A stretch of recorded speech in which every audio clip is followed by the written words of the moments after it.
It's cool. I just did one. It like Yeah, mimics your emotion even. yeah, absolutely. Well, hello everyone. I'm Darlene Schaefer, and I am not the one on the avatar, but you should see me on your screen. And I'm here to share with you my presentation, Rage with the Machine, AI as a collaborative partner in K-12 course design. So I came up with the title idea because sometimes when I got a run soundtrack going, or if I need to play something to motivate me to work on cleaning my house, I might play some like really loud music. So I thought about, Rage with the Machine, Bulls on Parade, and it's kind of angry sounding music. And when AI first became a part of the K-12 teaching vernacular, at least among here at NCBPS, there was a little bit of pushback and a little bit of frustration from teachers, and trying to get to a point where we can work with them to use it responsibly, but also to work with their students on it. So that's kind of where the idea is. And I was going to set up a poll, but we had a couple little technical issues. So if you don't mind typing in the chat, that'll be great. If you want to just kind of say on a scale from 1 through 5, how much are you raging against the machine at your organization, being 1 that you're raging against using AI versus 5, we are really raging along. We are using this to kind of drive our design practices, our instructional practices, whatever your focus is. So let's go ahead and just put in the chat some of your numbers. Again, 1 means raging against it. 5 is raging along with it. All right, looks like we have quite a bit of 4s and 5s. So sounds like at this point, we are definitely becoming more familiar with it, and hopefully your educators are as well. And that's been our experience at NCBPS, is we're getting to a point where they're, finally feeling a lot more comfortable with it. Even our English teachers, they were the ones concerned that we were compromising writing instruction. So I'm going to talk to you a little bit about how we have used AI as a collaborative partner in course design and how we're moving along with processes that involve our teachers. So the objectives for our session include as follows.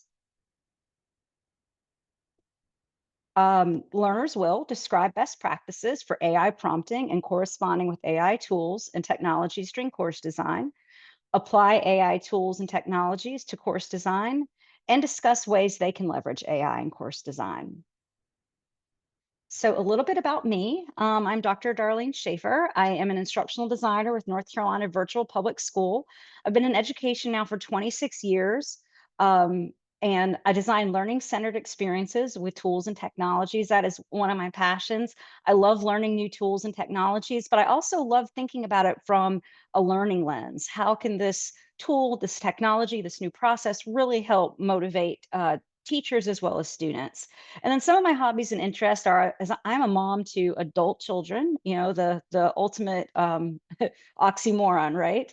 Um, but anyway, they're grown. They're either a senior in high school or in college, and a whole lot of fun. And we enjoy cheering on their school sports teams, and then spending time outdoors with them at the lake and various outdoor activities. I live in the Charlotte area, near Lake Norman. So if you're coming to a conference in the Charlotte area, check it out. It's definitely a nice area. Um, all right, so our agenda for today, I'm going to go over the 5 W's and the H, the who, the what, the when, the where, the why, and the how of leveraging AI in course design. So I'll talk a little bit about why we're using it, what courses, content, and curriculum we are using it, who is our intended audience, how we are using it specifically, what tools we're using, when during the design process we're using it, and what else can we use AI to do in order to support our educator practice. So why? So I'll pose this question, and you all can feel free to participate in the chat, or if anybody wants to raise their hand and share. So why? Why are you using AI to support course design? If you are, and if you're not, maybe why not? Why are you not doing that yet?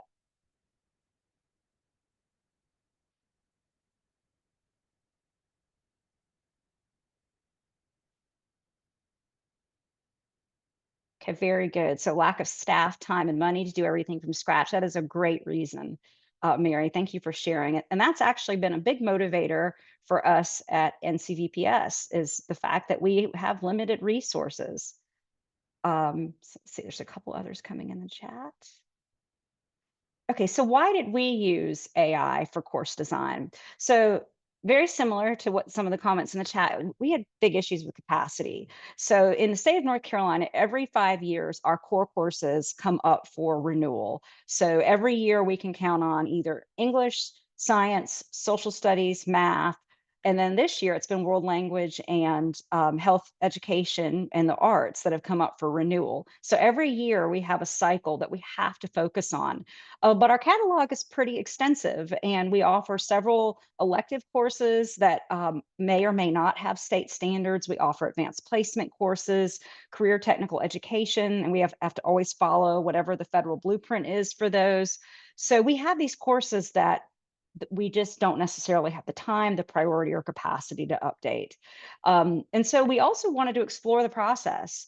We hear a lot about how schools are leveraging AI, and we wanted to be able to understand a little bit more about it ourselves from a staff vantage point so that we can better lead our teachers and better lead our content writers and our course development teams. And we wanted to improve our professional development. So in order to do that, we had to do a little bit of exploration and experimentation ourselves as well. So with that in mind, so what courses, content, and curriculum are you using AI to support? And if you want to go ahead and put a couple things in the chat, that'll be great.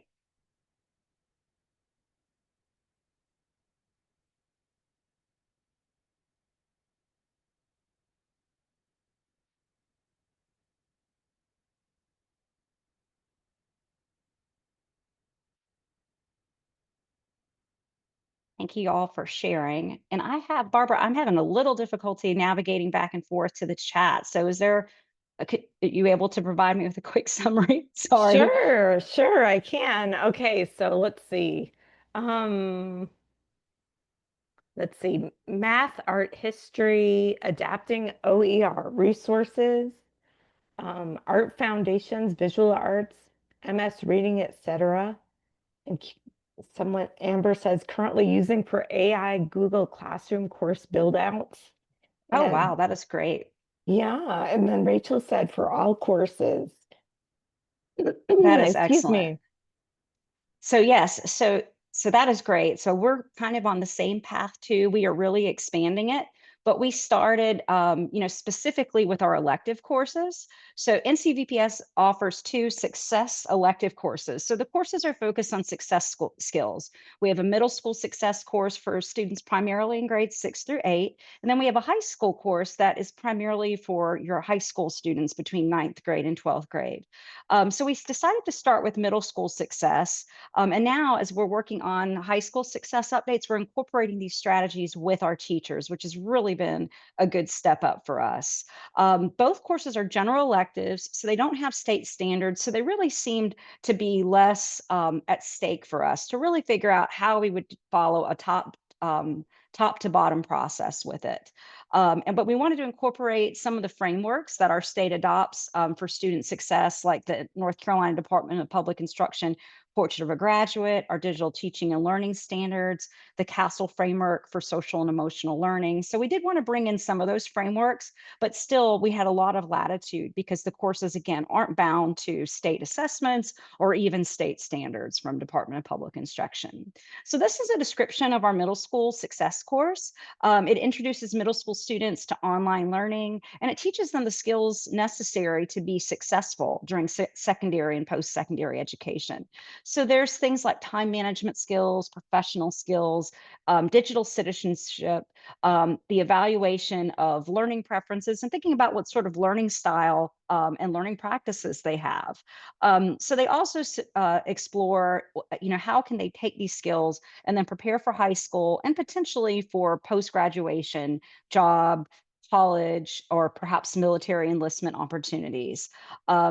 it uses also it focuses on using technology to prepare and present information, conduct research, develop media skills. So it is, there are a lot of concepts and content that they'll see in other areas and other curriculum, but it's, intended to be a survey course to really get students familiar with being successful in middle school and beyond, and also getting familiar with taking classes fully online, because in a lot of cases, middle school might be the first time they're doing something completely asynchronous, and this course is asynchronous by design. So then who is our intended audience? So again, we are a state-led virtual school, and we provide supplemental coursework for students in middle and high schools across the state. So what that means is we're not diploma granting.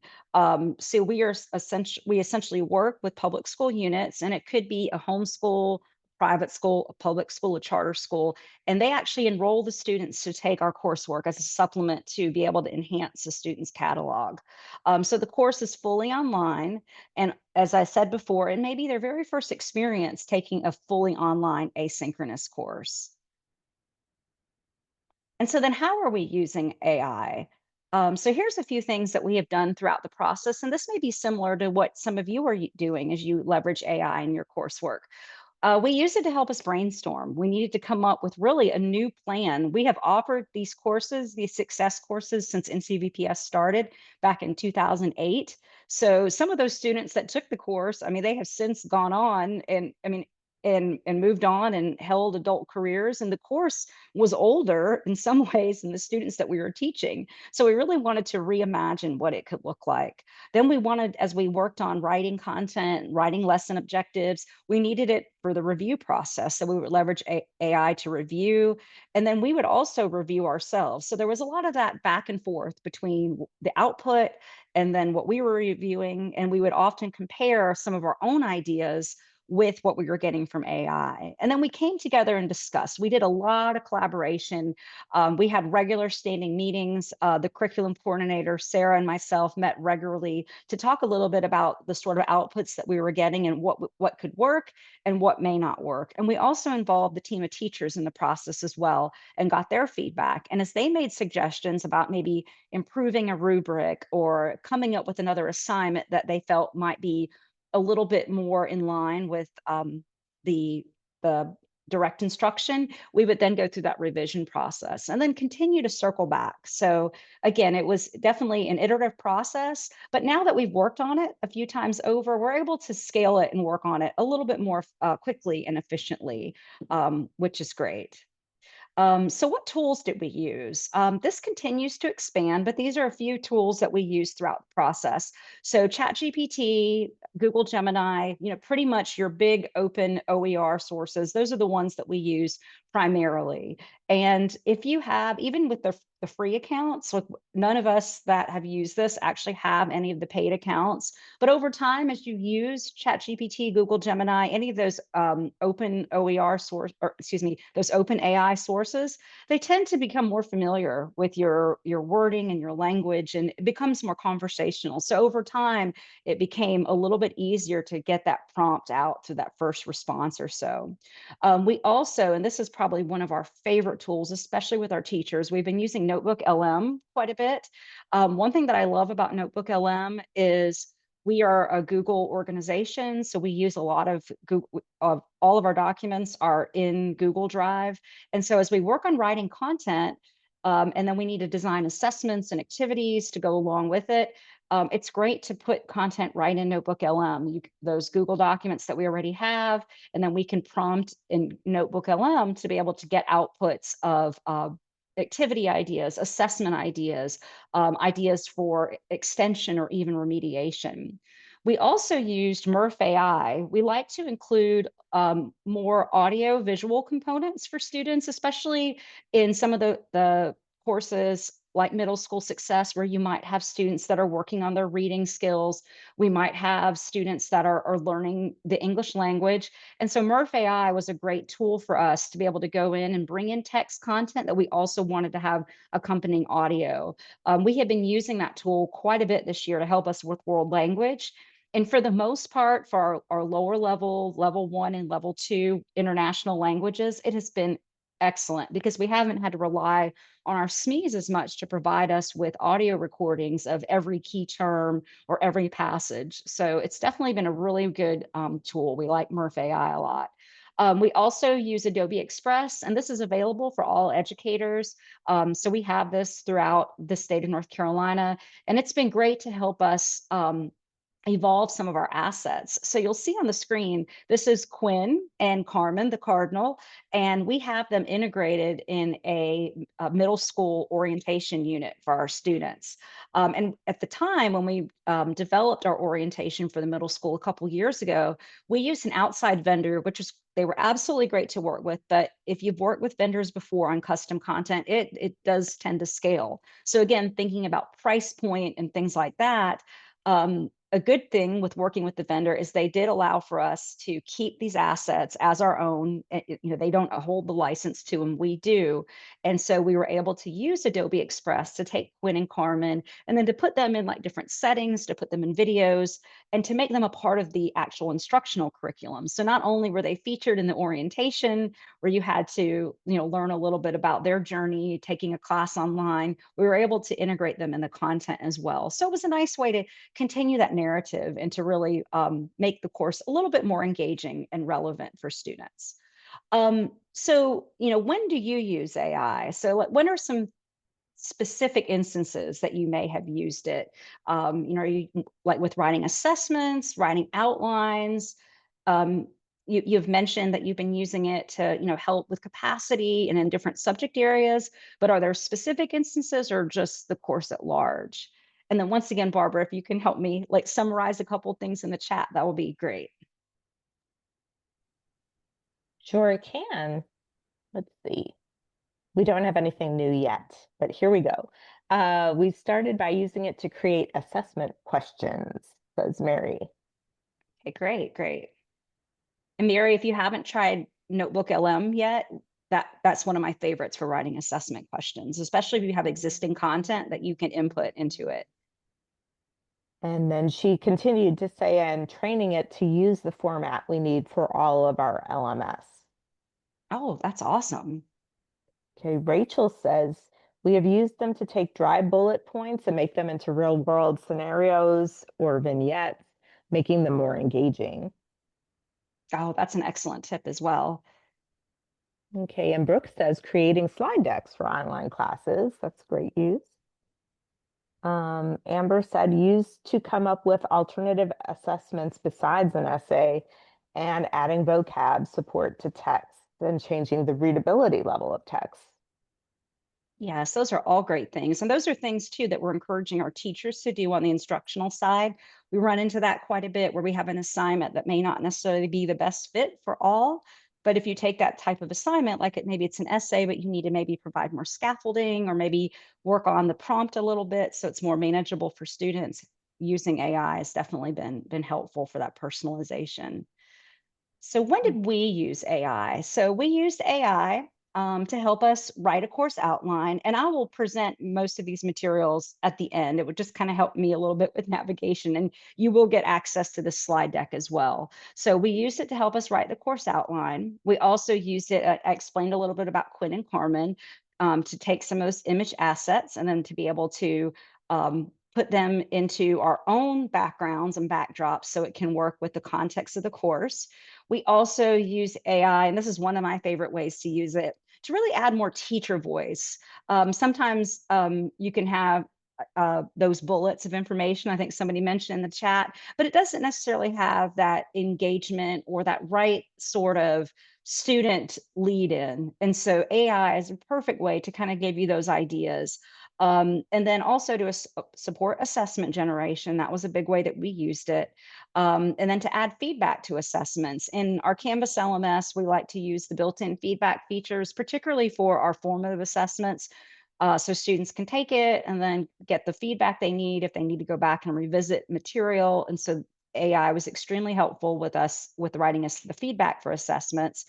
And then it's also great for generating assignment rubrics. Like now with ChatGPT even, it will recommend when I ask for an assignment, it'll give me a recommended rubric almost already off the cuff. And then it will politely ask me, hey, would you like for me to provide this for you in a downloadable like chart form? And of course I say yes. And so it makes it very easy to get it, into the course for a student when we get that information. Again, even though I feel like it's becoming more refined, there's always that teacher expertise or that educator expertise that has to go in. So, as we work through these processes, we always encourage our teachers, make sure you're going back and proofing and checking. So I will show a couple of these artifacts after I close out the presentation. So then supporting teachers. So how are you supporting teachers with AI? And then again, if you could type in the chat, are you developing your own professional development? Or are you providing coaching just in time? Are you talking them off ledges as they freak out about feeling expected to use it, or working with student challenges? So what are some things that you're doing to support your teachers with AI?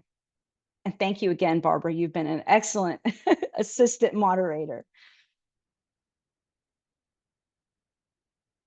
Yes, I will definitely share anything that folks type in the chat.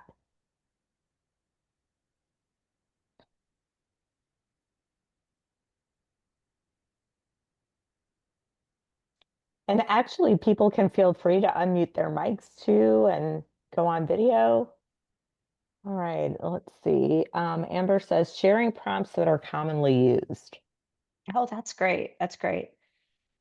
Michelle says WVS has been doing training sessions to explore different AI tools. Yes, and NCVPS, we've been doing the same thing too. We've been doing more high-level training across the organization about it, about prompting, about considering, how, some of the possible like biases or challenges with AI, but then also getting them comfortable with using it and leveraging it for their own instructional purposes. And So, Jillian, go ahead. Jillian Sorry. added that professional development on new AI tools with time to practice. So sharing ideas of how it's being used in classes. Oh, that's great too.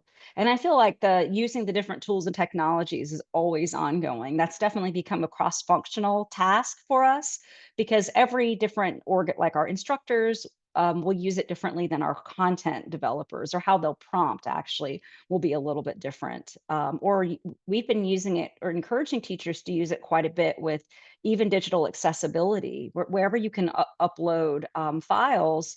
For example, if you need some alternative text for a graph or an infographic, we have found that AI has been very, very helpful to help teachers with digital accessibility as well, which can also transfer over in course design too, if we use graphics and images in course design.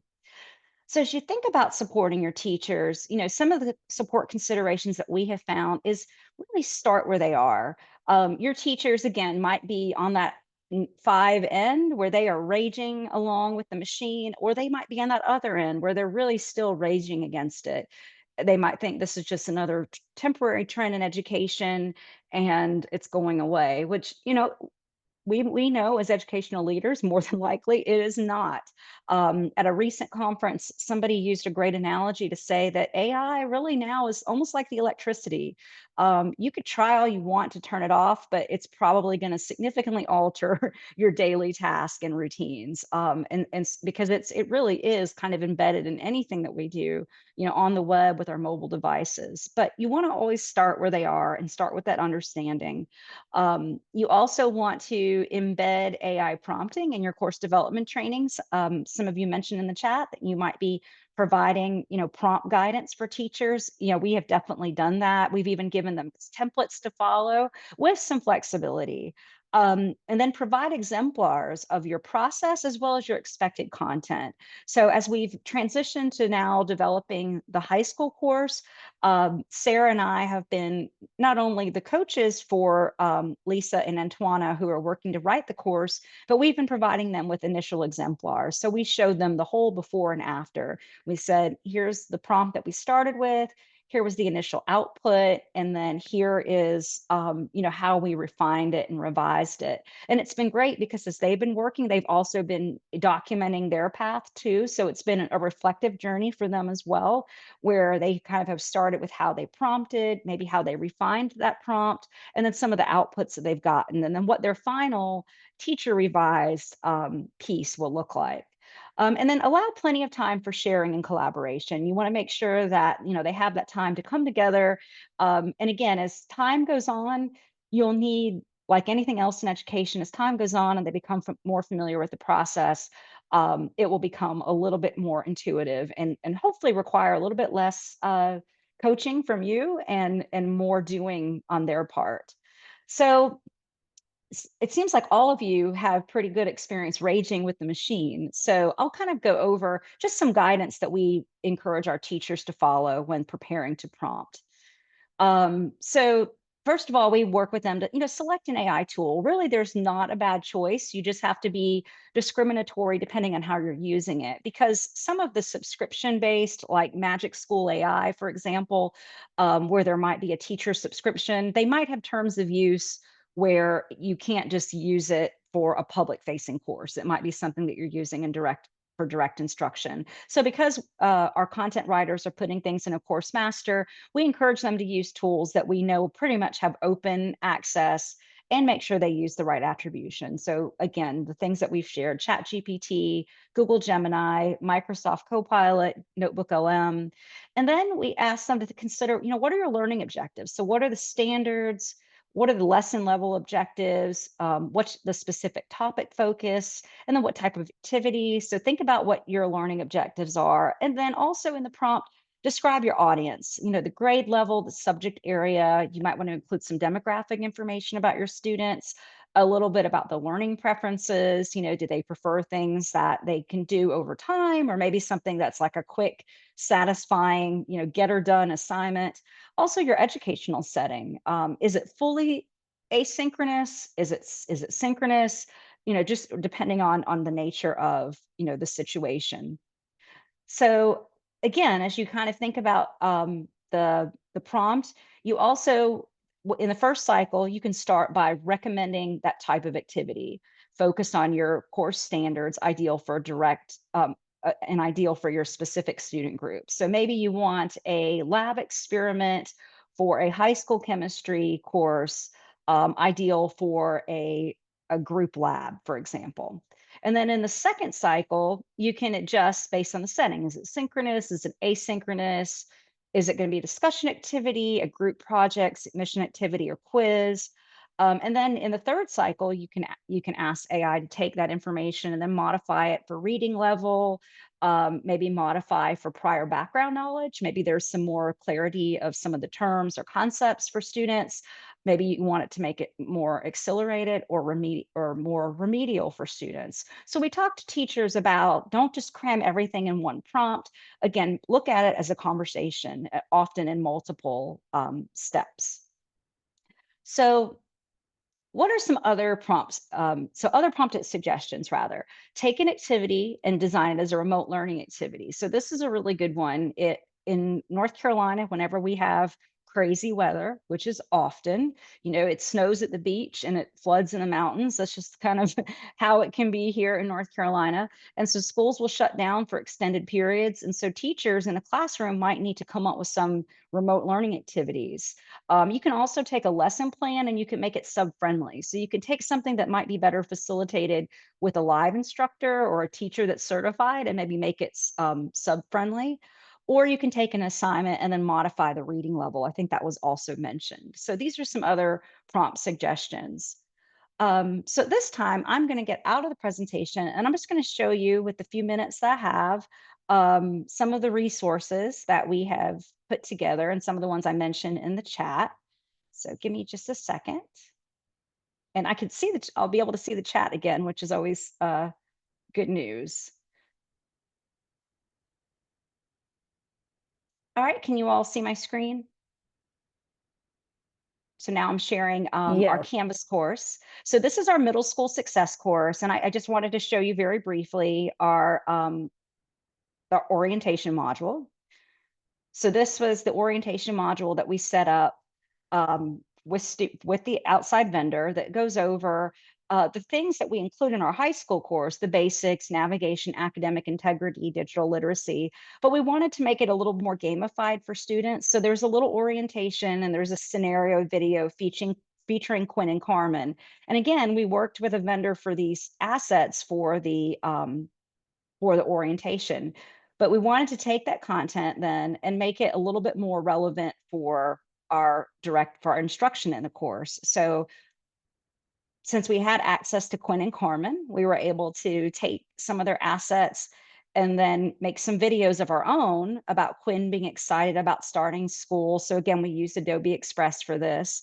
And then we were able to use AI as well to help us out with, building some of the assessments and the questions, and then helping us with some of these narrative overviews. We didn't want to just say, in this course, you're going to learn about the definition of success. We wanted to add a little bit more teacher voice. So again, we would use Adobe Express to help us with some images that were customized for the course, and then to make more of a narrative story to go along with the text. And then students would follow essentially Quinn and Carmen's journey throughout the course as they learned about those success skills like time management and digital literacy and being able to conduct a research paper. So I did want to show you a little bit about that.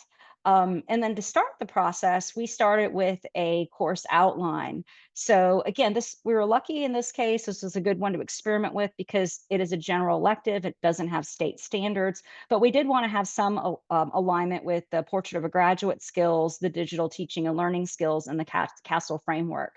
So as we worked on this, we came up with some course objectives that could fall into those frameworks. And then we built out some lesson objectives that can align with the course level objectives and then fold back into those frameworks. So again, this was all through ongoing AI prompting.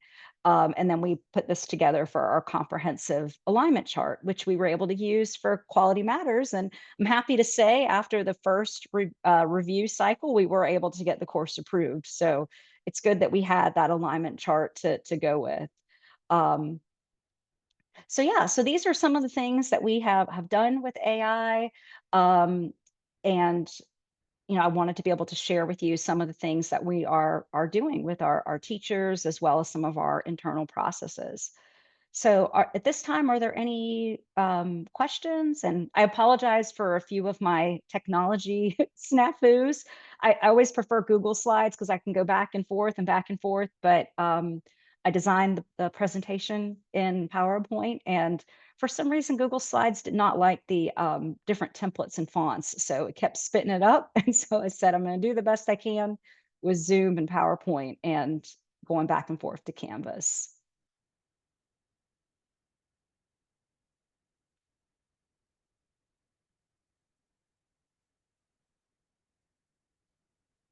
Oh, that's a great question, Mary. So what I can do is I can put together a couple things and possibly, and then I'll work with Beth to make them public. I'll probably put together like a Google Drive that I can share externally that might include some of the templates. And then I can show you some of the templates we're using with our teachers as well.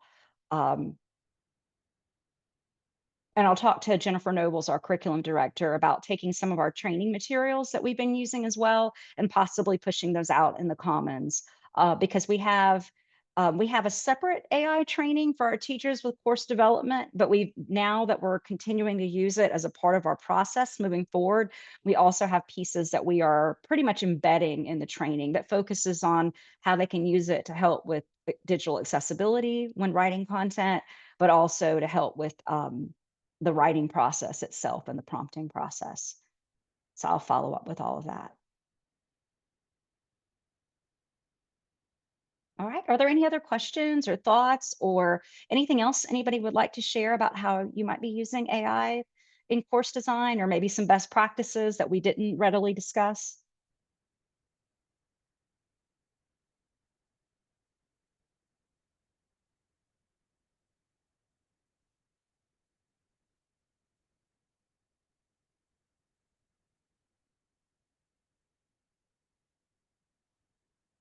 Well, thank you, everyone. I appreciate you coming this evening, and you get 5 minutes back. Thank you so much. It's been a great presentation, Darlene, and thank you all to everybody who's been participating. You all sound like you are raging with the machine. So I will say that, and I'll go ahead and stop the recording. All right, thank you, everyone.